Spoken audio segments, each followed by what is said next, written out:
हमारे हिंदू जो हैं सिंध के, वो जब भी मुहर्रम आता है तो हम उनका एहतराम भी करते हैं। हमारी ख़वातीन, हमारे बच्चे, हमारे बुजुर्ग वहाँ मजलिसों में भी जाते हैं और लंगर न्याज भी करते हैं। और वो एक बेटी हमारी बच्ची 7 साल प्रिया कुमारी 10 मुहर्रम को सर सबील में खड़ी थी, उसके वालिद ने वहाँ सबील लगाया हुआ था, वहाँ से गुम है, हो गया, जमीन ले गई, उसको कौन उठा के ले गया है। हम किसी से ज्यादती नहीं करते, तो हमसे क्यों ज्यादती नाइंसाफी हो रही है कि ये जो जुल्म हमसे हो रहा है हमारी बेटियों के साथ, और प्रिया कुमारी को बाजियाब कराया जाए।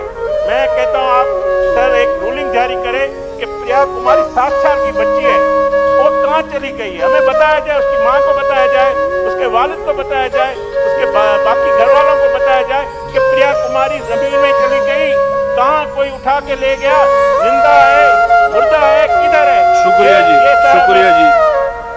इस पे रिपोर्ट तलब करते हैं जी, जो भी हुआ है।